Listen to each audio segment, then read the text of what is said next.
See, we have to understand the power of our thoughts and the power of our speech. People can talk against you.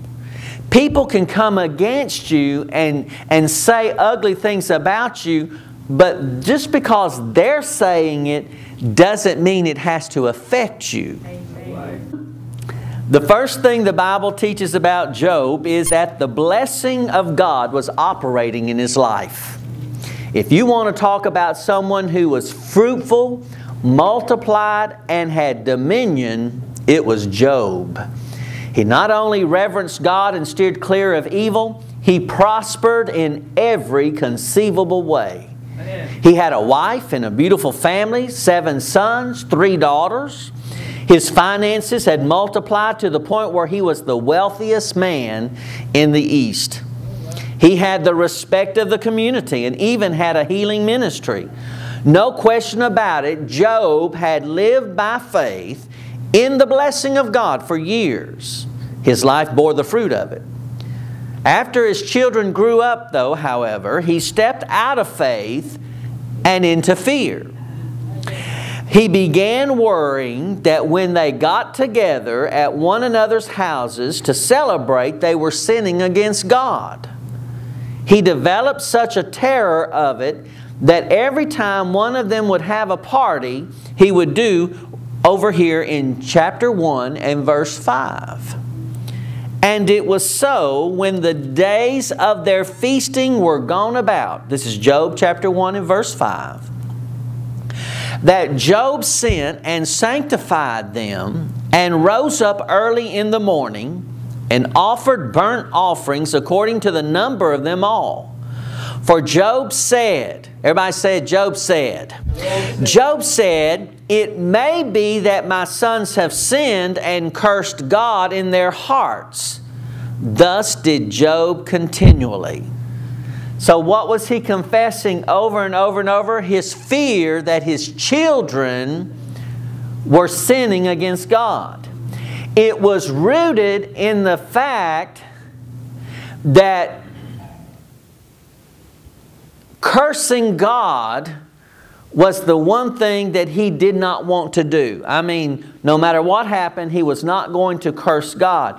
So that's why the fear was able to come in, because he was concerned with the fact that he didn't want any part of his heritage and family to curse God. All right? Now, he thought if he worried about his children, he was being a responsible parent.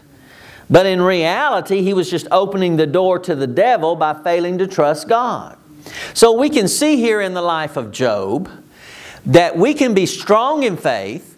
We can produce great things in our ministry and in our life. But it's an everyday choice, because there's a point in time where you can get worn down enough that you'll open the door for the enemy to come in. So you can't live on past exploits. You can't live on things that have happened before that you did well or you did good. And for us, I mean, we recently have paid our note off here. We can celebrate that for another 24 years, but we've not accomplished anything if we're always living on that back.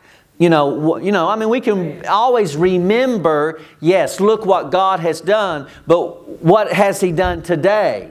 What is He doing in the near future? In other words, always keeping before, moving forward and moving ahead in the things. Thankful for what He's done. But see, what happens is, Job had done a great thing. He was living by the blessing of God in his life up to this point. But then all of a sudden he began to just get his thought life on this thing of, I don't want to curse God. And so the enemy started using that door of thought upon Job. It's important what you think. It's important what thought you take. And so and we're learning from Job in the mistakes that he made. But see, what we need to see is that even though we make mistakes, we know what the end of the story is. All right? So let's keep looking at this. He was making sacrifices, or he wasn't making his sacrifices in faith. He was making them in the form of unbelief. Do you know you can quote scriptures and say that you're standing on the Word, but you still in worry? You still in fear? We've all done it a zillion times, you know. So just because you're quoting the Word doesn't mean that you're quoting it in faith. You know, sometimes you have to quote it in fear to hear it so faith will come. We have to kind of digest that a little bit, because sometimes we know we need to confess it, but our heart hadn't caught up with it yet. It hasn't dropped into our spirit that I know that I know that I know that I'm fully assured. So really what I'm trying to do is I'm trying to not convince myself, but I'm trying to get to that place where I hear it and it does drop down into my spirit, so that when I speak it, I know it will come to pass. See? Now, Job was doing something that looked right, but he was doing it in fear. That's why you have to be careful. Not everything that looks right is right. Now let's turn over to chapter 3 and verse 25. This is what Job has said. For the thing which I greatly feared is come upon me, and that which I was afraid of is what? Come unto me. I was not in safety, neither had I rest, neither was I quiet, yet trouble came. Now, who is at fault for the situation where Job is at? It's Job's, isn't it? See, we have to understand the power of our thoughts and the power of our speech.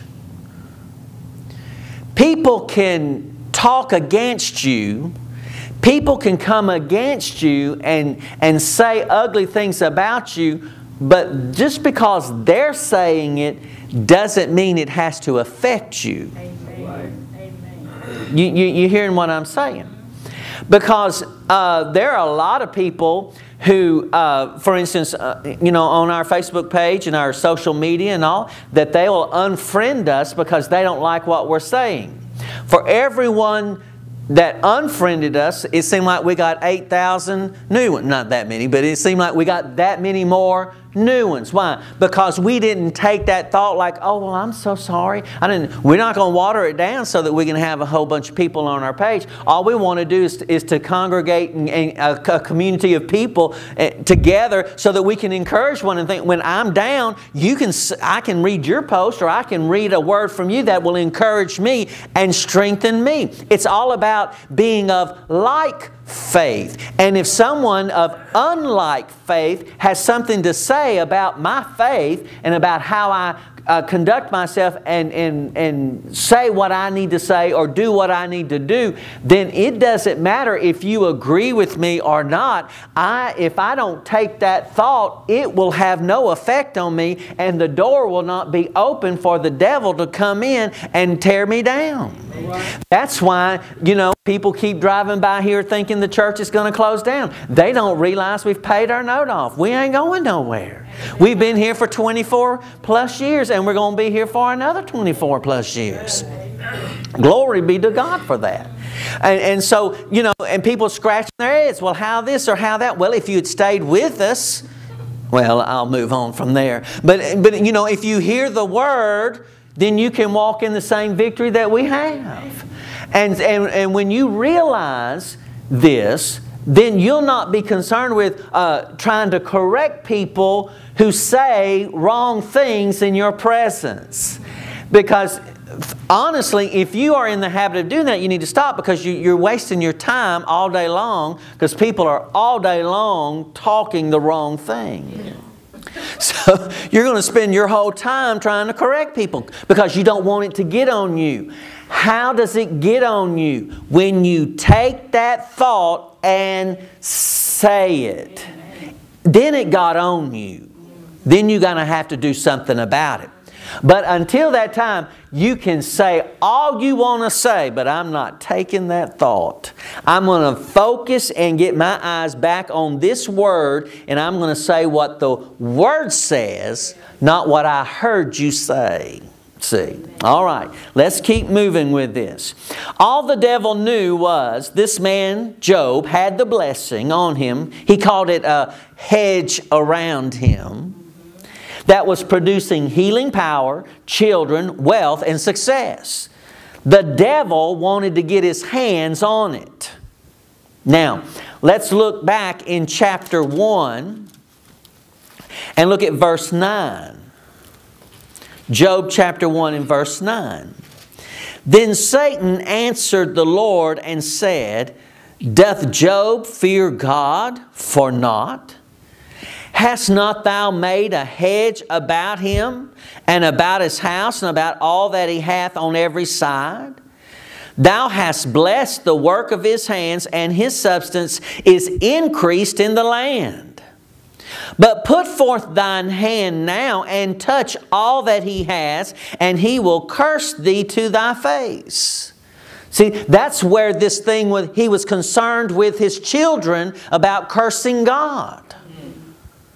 See, Satan had already latched onto that and said, look, I hear him talking and making sacrifices, so I can come in here, and if I can get him to now curse God, I'll be able to get in here and destroy him. See. Verse 11, Put forth thine hand now, and touch all that he hath, and he will curse thee to thy face. Verse 12, And the Lord said unto Satan, Behold, all that he hath is in thy power. Only upon himself put not forth thine hand. So Satan went forth from the presence of the Lord. These verses right here tell us two important things. All right, and we need to make note of this because these have been taught erroneously, and we need to get this thing about Job straightened out. All right? Because it affects how we look, and I'm going to close this out with how it affects us, and the devil will never be able to get back into your house again. All right? Now, two things these verses show us. First, they reveal that the sin the devil wanted Job to commit was the sin of cursing God. All right? He wanted him to curse God. He's already been working on him to get him to think that his children was cursing God. So, and then Job's wife eventually sided with Satan, and in chapter 2 verse 9, why don't you just curse God and die? Well, thank you, dear. I appreciate the encouragement. Well, the devil figured out that if Job cursed God, that hedge around him would fall, he'd lose the blessing, and the devil could steal everything that he had.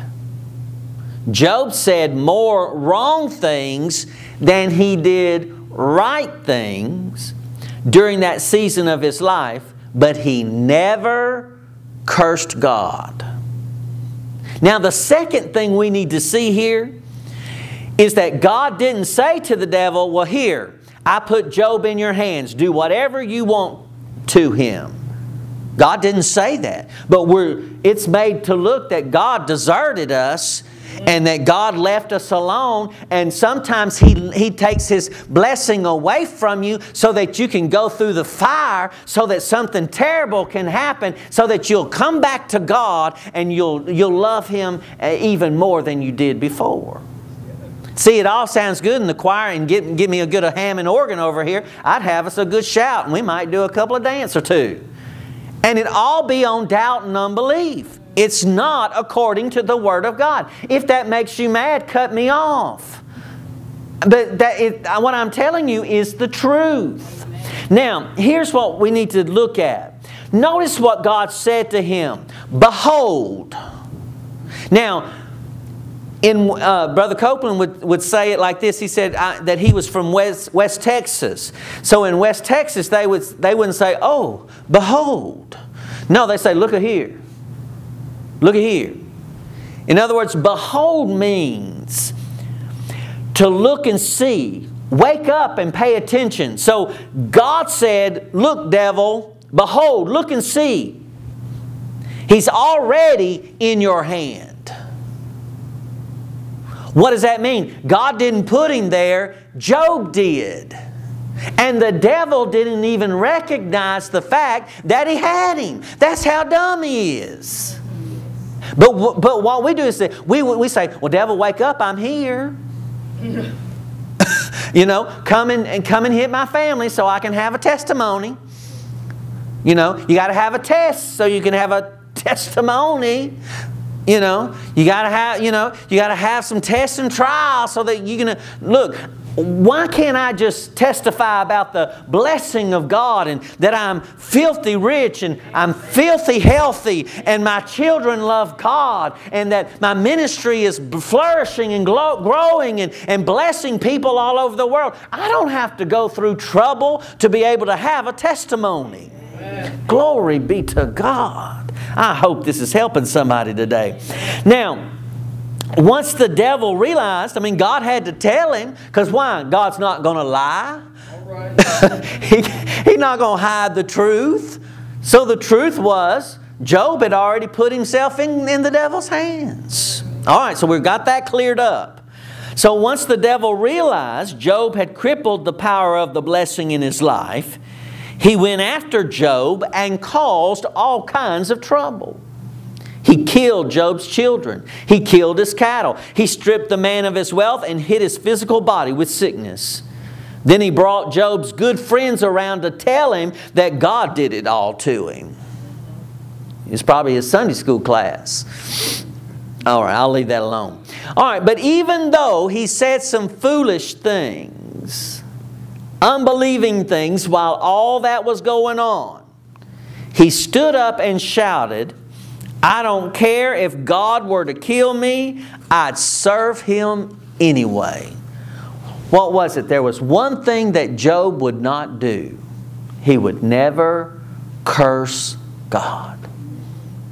See, he allowed the enemy to come in because of his fear about it, but he never would commit it and say it and do it. Now, if you've read the story, you know how it ends. God sends a young preacher to help straighten things out. Job steps right back into the place of faith and compassion. He believed God, loved his friends, and prayed for their healing. The hedge went back up. The blessing roared back into operation. It destroyed the disease and destruction and reversed the effects of the curse Satan had brought on Job. It went back to work, creating the conditions of the Garden of Eden around him, restoring everything he'd lost, and then doubling it. Job ended up twice as strong in every way as he had been before. Now, people look at that and they say, see, it's when we go through those tests and trials that God will be able to bring you out even more than you did before. No, my friends, this is an example of grace. This is an example that it's based upon God's performance, not our performance. Look at the performance of Job. Did he do so well? No. In fact, probably if he were to have to try to graduate from Bible school, he probably would be at the bottom of his class. But Job finally reached that place where he heard. Now, he didn't hear himself. He had to hear, God had to send a young preacher by to straighten him out. That's why we need one another, don't we?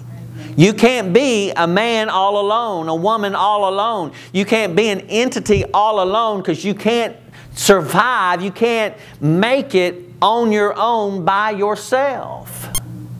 You need encouragement from time to time. Why? Because see, even though when everything was going well, I mean, basically he had a ministry.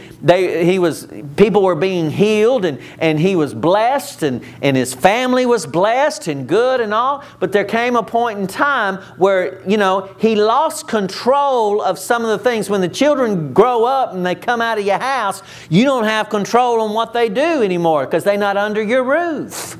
And then all of a sudden, what you didn't used to be concerned about with, now you think about. See, so that's why there was a shift that happened. There was just another stage in his life. I always like to think about how in our lives we have different times and chapters in our life. When we were single is one chapter. Then when you begin to date and believe you found your mate, that's another chapter in your life. And then all of a sudden you get married, and that's another chapter in your life. And if you don't learn how to turn the pages of that chapter, you're going to try to live your married life still single. All right. And you're in trouble. And then all of a sudden, then the children come along. And all of a sudden, what you used to do as a couple by yourself, you no longer can do. Why? Because you got little ones running around that you're responsible for. I can remember the first time because having the grandbaby, we had Janine's not here today because she didn't get any sleep last night because the grandbaby had her first sleepover at the grandparents' house. So, so she's doing fine. She's just getting some of her sleep, from there. But it reminded me of the time when our girls were little. And I can remember because we were married 5 years before we had children. So we'd hop in the car, and we were living over in the Dallas-Fort Worth area. We'd go to a mall and spend all day long at the mall. Just didn't buy a thing. We just shopping and eating and just having a good time, enjoying one another and that kind of thing. And then all of a sudden children came, and we thought, well, let's just go to the mall. And then you begin gathering everything up, and you decide, nah, let's don't do that. Let's just stay home. And then when you used to stay up late and just talk and all that kind of stuff, 10 o'clock now runs around. Everybody in bed, it's quiet, the lights are out. It's time to, turn the page in the chapter. Otherwise, you'll become frustrated because you feel like you're losing and that these children are taking your youth away from you. If you don't learn how to turn the chapter and turn the page and begin to live in this new chapter, you're going to live frustrated, and all of a sudden where you had faith before, now you're going to have some fear and unsettling in your life, and you're going to begin to speak against what you knew you used to stand so strong against. Oh my goodness, this is good. Now, we have to understand that God is not trying to trip us up and try to get us to fall flat on our face so that we will know who He is. Satan knew that Job was operating under the blessing. He called it a hedge. He said, man, every time I try to come in here, he won't let me in. And he thought that God was the one who had put it there. But it was because Job had called it into existence. He was operating in what God had spoken over him, and in that, because it came from what? The blessing of Abraham. And so when he began to operate in that blessing, Satan couldn't get in. Well, isn't that the same for us today? If we will operate in the blessing, if we will speak what God's Word says, then we will understand that we're putting a hedge about us, that even though trouble comes, it can't trouble us. Even though trouble comes, it can't harm us. It can't get into us. Why? Because even when trouble and the storm comes in my life, I refuse to say what I see. I refuse to say how I feel. I refuse to say what the devil wants me to say. I will remain true to the Word. I will say what the Word says, and I will see my deliverance out of this situation. The storm will die down, the people will depart, and things will line back up, and things will get back double to what I had before. Why? Because if God did it for Job, He'll do it for Robert. If God did it for Job, He'll do it for you. Amen. Glory be to God. I'm telling you, just yesterday, I had I wouldn't call it devastating, but I had very discouraging news concerning a house that we were just about ready to close and all that kind of stuff. And I'm not going to go into the whole story, but it was like a 3-month ordeal that we were holding. And each month as a businessman, I hold a house. It's costing me money. So I'm doing this for these people and all. And so I get the news that they've done something and they don't qualify for it anymore. And I got to put it back on the market. Well, it just knocked my breath out. And I wanted to talk about, well, they lying about something, and they just been treating me dirty. And in other words, what was I doing? I wasn't trying to speak a solution. I was talking the problem. See? And so in doing that, was it God sending a test and a trial? See, somebody would say, oh, but see, God's just seeing if you'll be faithful to Him. So He caused that to happen so that you'd be faithful to Him. No, well, I can't say everything I want to say, but it's the people's fault. God didn't make them go do what they did to be disqualified and all that. And then all the other people who were supposed to be doing their job didn't do their job. So, see, when you're dependent upon other people, trust me, somebody's going to drop the ball sometimes. They're not going to do what they need to do. So I had to I had to catch myself to quit thinking about this all day long. Because before I knew it, man, I was like, I'm going on vacation and now I got this and I got to take care of this and I got to take care of that and all that. And I was kind of in a down mood. And I thought, you know what? I can't keep doing this because all the worrying and all the thinking about it is not going to change. At the end of the day, what do I got to do? I still got to put the house back on the market. I got to move forward from this day and just go find somebody else. Whether they cheated me, whether they did wrong, whether I have a right to something or not, doesn't matter. At the end of the day, I still have this problem. And no amount of worrying, I can go talk to Clarice about it, I can go talk to you about it, I can talk to you about it, I can just tell my story over and over. Look what they did. Just look what they did. And everybody said, well, that's wrong, Pastor. They just did wrong. Well, the devil just be stopped, and all that. We can talk about all that. But what am I doing? I'm talking the problem more than I am the solution. Isn't the blessing more powerful than the curse? Amen. Absolutely. Now, to lose money and to lose ground and to lose time is a curse. But the blessing is the fact that no matter when bad happens, I will refuse to live my life based upon what I can see. I'm going to live my life based upon what I know to be true. And God is faithful to His Word. So in that situation, I begin to speak the Word. I thank you, Lord, that I have peace. Because why? I've got a troubled mind. See?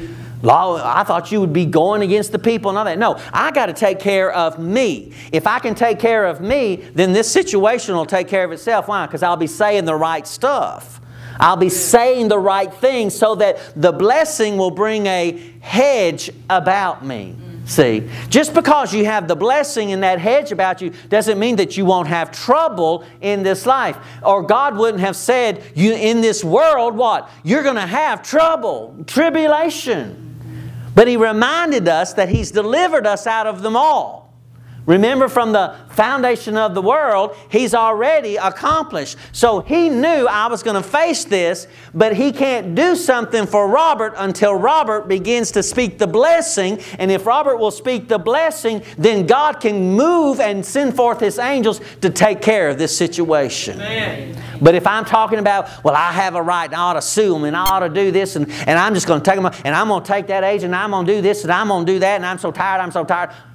Where is that getting me? It's definitely not moving the angels on my behalf because I'm not speaking according to the blessing of God.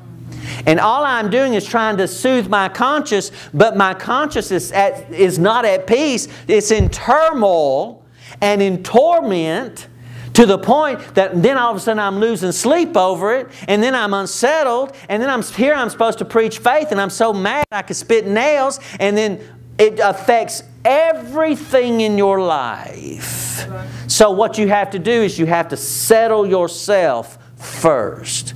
Because when you are secure in your peace, when you are secure in the fact that I have a covenant with God Almighty, that no matter what you may try to do to me, it will not faze me.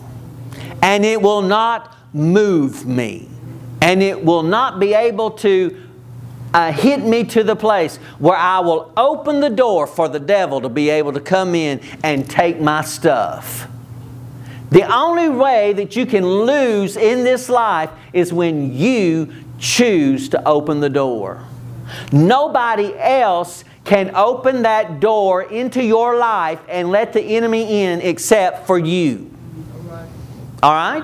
I mean, we need to get this, because people can hate on you all day long. They can lie on you. They can steal money from you. They can do whatever they want to. But they'll never be able to stop the blessing from moving in your life if you know who you are in Christ. You understand about grace. You understand about the blood. You understand about your covenant. You understand about who God is and His faithfulness. And when people try to say, oh, God's trying to do this or that, you know, no, I know my God. I know my Father. I know my Daddy. And I know what you're saying is not of the same Father. You're not talking about the same God that I know, because the God that I know will cause me to rise above any trouble that I have to secure. And if you try to take anything from me, He will give me double and more if you don't watch out. Yes.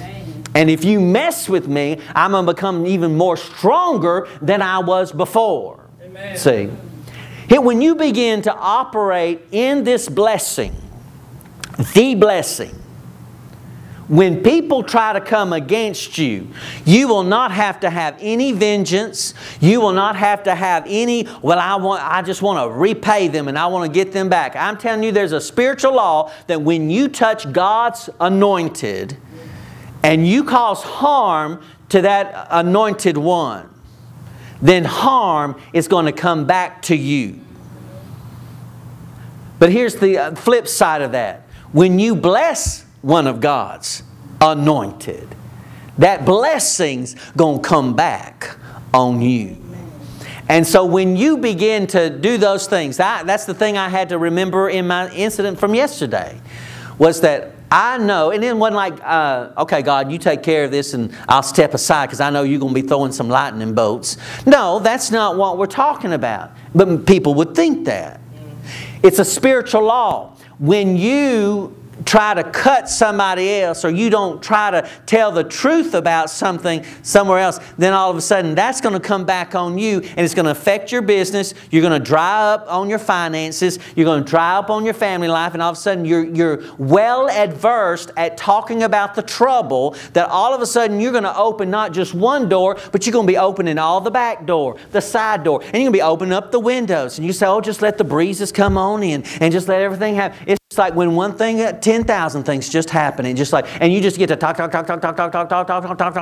just talking all the time, just inviting the devil to come on over, and then all the little demons come over, and they're just, and I mean, you're just having a great time. You're in such misery and all that, and you say, God's just trying to teach me something, and I know when I finally get out of this class, I'm gonna come out and I'm just gonna be strong. You know, old Job. You know all about old Job and what all he went through, and all it goes. Now, when you have friends who talk like that, remember, it can't get on to you until you agree with it. And you take that thought and you say, oh honey, I know what you're talking about. Well, stop that right there. Because you're inviting all their demon friends to come over, and you're opening up your windows and you're opening up your door for them to come in. See, I don't want to have any part of doubt and unbelief. I don't want to have any part with things that are contrary to the Word.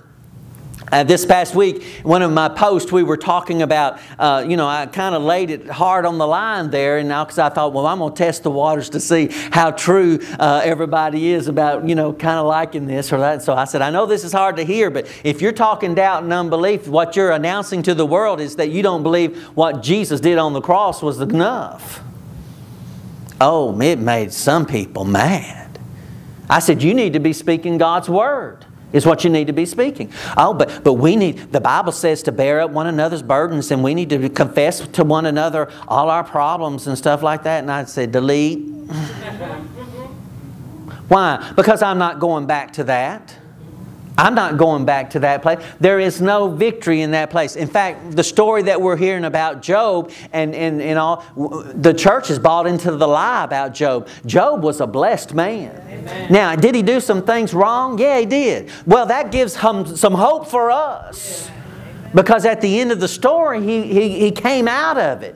Did he invite the devil over and they had some spaghetti and some Italian bread? Yeah, they did. And the devil stayed for a little while. Why? Because he lost his children.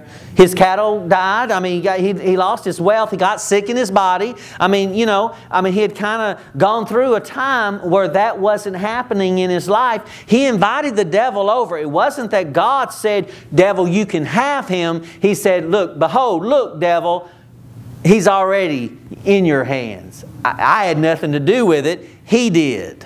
He put himself there. See, God will never, what? Leave you nor forsake you. The devil can say, I want her ministry. I want her life. She's too strong and you've done this and you've put this hedge and I can't even come against this and all. And God's saying, no, I'm not guilty of that at all. They are the ones that have the choice whether they're going to choose life or they're going to choose death. They're going to choose me or they're going to choose you. They have that choice. I'm not going to override that. I'm not going to come in between that. But the minute they call upon my name, I'm going to be there. I'm going to be there. They may go for a little while, and they may wander a little while, and they may get away from a little while, but it don't matter. The minute that they call upon my name, I'm not going to sit there and flip through my notebook. Yeah. Well, let's let them suffer a little while, and then okay, about next week we'll come. Yeah, let's let them come through. No, that's not what He does. The minute you call upon His name, He'll be there. Amen. To try to straighten out your mess. And according to Job's story, He'll bring you out and double you. Glory be to God.